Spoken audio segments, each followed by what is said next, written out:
Artsy Gamer 7, and welcome back to another Create a Sim video here on the channel. This is another one of the D&D Create a Sims, so this is going to be the first one appearing on my new channel that wasn't ever on the older channel. So hello, welcome, meeting a new sim here. I actually am redoing this voiceover, partially because of one particular fact that I talked about a little bit in the original that technically is changed a little bit, because at this point in time there is something I can actually do to do the thing that I wanted to do, that I wish I could do, but hey, now I don't have to wish I could do it, I can actually do it. So anyway, this is Willow Howlbane to be exact. So in terms of D&D, she is a shifter. So shifters in some ways have slight werewolf-esque appearance, but not exactly. They're more connected, stronger connected to nature and animals, and they like actually can shift fully into the animal and such. And so it's a little bit different. It's not like that's just their nature. It's not like some sort of disease or curse or whatever you want to refer to a werewolf. It isn't put on top of them. It isn't a burden to them. It's like a full control thing, and it's just part of who they are. It is like since birth. It was never like something weird happened to cause that. So yeah, she is again, in terms of D&D, she's like 5'5", around 17. Obviously, she is a female. Her orientation is straight. Her classes are monk and rogue, with more of an emphasis on rogue. Subclass being mastermind, and then way of the open hand. And her sort of story for her is like she wants to find a way to bring back an ancient ceremonial artifact that was actually recently stolen. It was an artifact that was sort of guarded by her family, and particularly her grandmother, who she was very, very close to. Her grandmother taught her a lot of the things she knows and helped take care of her. And her grandmother is a very big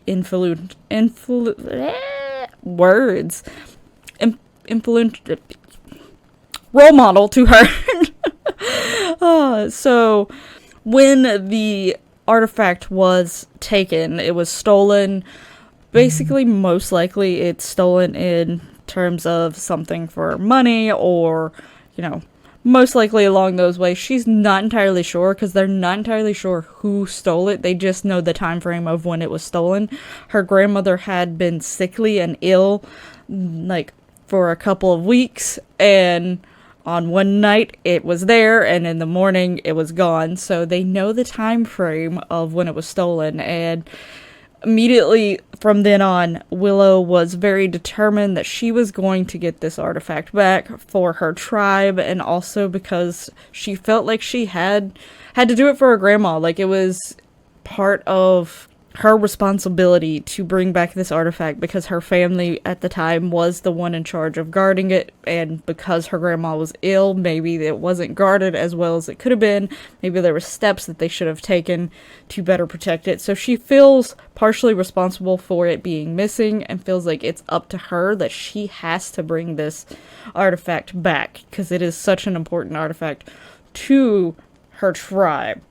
So that is sort of her little D&D story. There is a little bit more to her, but that is sort of a little simplified version of it. She is definitely a very connected to nature type person. I don't know how. Granted, you know, with Sims, I can put a bunch of personality and as much personality into it as I can try, but there's still not full control, full personality there. But Willow, and like, in my head, how she would react, I don't think she would be too fond of being locked up in a mansion for too long. And they're not necessarily locked up, it's just depending on what dice they roll, because I am going to do a little mini-series after the ending of this Create a Sim and the ending of the D&D mansion build. When both of them are ending, a mini-series will start where I treat it like a little reality show, and I put all these characters into that build and see what happens. her realistically would not be happy if she ended up rolling a dice to where she couldn't get outdoors. So outdoors is one of the higher ones, so you have to roll a high number to be able to have access to the outdoors. I don't know how high of a number I'm going to put it just yet, but yeah, it's going to be up there.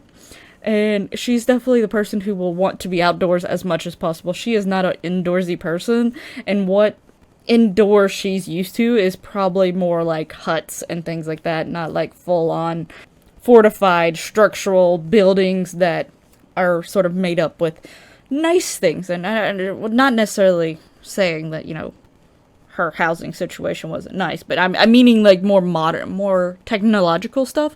So, you know, TVs and toilets, and now obviously in the realm of D&D a lot of these things don't actually exist, so I'm interpreting a lot here and mixing modern with more of the old school that D&D is usually set in. So though I do know that there's some D&D campaigns where they modernize it and those things actually do exist in those, but you get what I'm saying. So yeah, she is not one to really, she's okay with going to the bathroom outside in a bush. She doesn't need a toilet. She doesn't need a shower. There's rain. She's that type of person. So yeah, if she gets cooped up inside, she probably wouldn't be happy about it. But let's talk about Willow as a sim here. So Willow as a sim loves outdoors. I'm hopefully, I haven't got to actually, now that all of the characters are in fact created, I actually haven't got to test the mod. Of course, right now I'm actually holding off on a lot of updating of mods and things like that just because I haven't updated my game, because I'm still a little cautious with some of the things that broke, and then like I'm hearing word that some things were supposed to be fixed, but some people are actually still having some of these issues, so now I'm still wary to update it. But anyway, that is something else besides the point right now. I'm hoping that the mod that allows me to have up to 5 traits is still working, so that it will give them at least somewhat more personality. There's also reward traits that I will be giving some of them, just again to add that individualism to each character here and have them have different little quirks and little things that will happen that hopefully will make it a very interesting little mini-series, just sort of watching and seeing what happens. There is going to be like 20, 30 some characters also, so that should also cause a bit of chaos. But I want to give her Loves Outdoor, Green Fiend, Creative, Family-Oriented, and Recycle Disciple. So I did give her the Creative, Loves Outdoors, and Family-Oriented. I put those 3 as like the really big ones that I wanted to give her just in case the mod doesn't work, but I am going to be adding Green Fiend and Recycle Disciple if the mod is working. And I also, obviously you have to give them aspirations, but her aspiration is Lady of the Knits. I don't foresee any of them doing anything for their aspirations, especially if it involves a career, because I'm not sure if I want to actually have them join careers, because usually reality shows, you're just stuck in a building or a house for however so long you're there, depending on if, you know, it's like one where you get voted out or whatever, but usually you don't go to work. You're actually off work for while you're on there. So I doubt that I'm going to give them jobs. So especially any of them have aspirations dealing with jobs, don't think anything's going to happen. But it would be interesting if some of them somehow get somewhat somewhere on their aspiration on their own. That'd be interesting. But I highly doubt it. But yeah, we might see.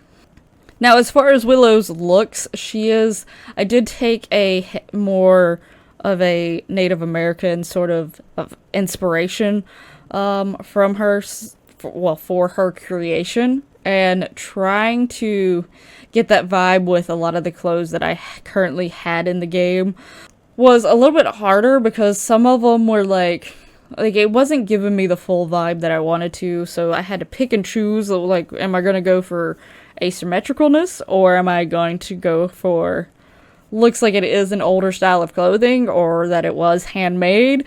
So I just had to play around. I remember with her clothes that was one of the things that I had the hardest time with, as far as like some of her accessories and her hair.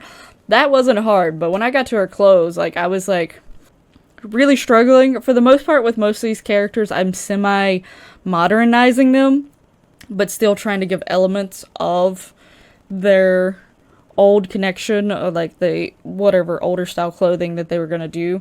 So yeah, trying to find a balance in between those two for some characters are easy, and then other characters it hasn't been as easy. But ultimately, in the end, I was really happy with how she turned out. I think maybe if I would have went searching for some CC that particularly was like at least inspired by Native American stuff, I would have found an outfit that fit her better. But for the most part, most of my creative sims, I do not go out looking for CC specifically for them. With my D&D creative sim here, I actually did like try to find, like if I ran into something here or there, be like, oh, that'd be really great for this character and I haven't made them yet, I would download it. But I wasn't out searching necessarily. The few things that I think I've searched was for technically a character that I didn't end up including in this because at first I couldn't find anything for them, and then after I had found it, which is like a centaur body. Basically, I already had most of the characters fixed and already had the other ones planned out, so I just was like, I'll worry about her, and if I do like a series 2 of my D&D characters, I'll include her in that. But for the most part, I didn't go out specifically searching for certain things. I just found them as I was going and be like, hey, that would work for them, or might would work for them anyway. So that was sort of how those type of things. Now, when I first did this voiceover, I really talked about the fact that she is a shifter. She would be one of the characters that I would potentially actually would have made a werewolf if that was an option. Another one was Leif. I don't know if I'm going to go through the whole thing of changing him, since I gave him a vampire and I designed his like 2 looks to have like the old man version versus the tiger looking thing. I don't know if I'm going to go in and redo it as a werewolf for him, even though it'd make a lot more sense to some degree. But I am actually going to go ahead and at least give her a werewolf form. So, but for me, it won't be like she's a werewolf, it's just that's her shifter thing. I wish there was a version of them that could actually go down on all fours, because as a shifter, I'd imagine she would just be plain, she's plain wolf. She's not a werewolf, she goes actual wolf. But, anyway, get what you can with Sims. Yeah, obviously, I can't have exactly everything for my D&D characters in the Sims world, so. But I am going to at least do that, just so that it gives her a little bit element of that wolfness to her. Gives her a little extra wolf spin. But anyway, you should be seeing screenshots by now, probably for at least a little bit. I hope you like how Willow turned out and sort of like her personality and her story. Let me know down in the comments below what you thought of Willow, and if she is now one of your favorites from this series. And if not, who is your favorite? And also, let me know if you want me to do like a screenshot recap where I put all the characters in there so you can see them all together. But yeah, just let me know that down in the comments below, because I might do that right before the miniseries goes off, so everyone sort of knows who's going to be in that miniseries and see them all together. But thank you so much for watching. I hope you enjoyed the video. If so, hit that lovely like button, subscribe, share, comment, you know all that lovely YouTube goodiness. Sometimes I talk way too fast and don't take a breath in, and I need to stop doing that. But anyway, again, thank you for watching. I'll hopefully see you in the next one. But until then, bye bye!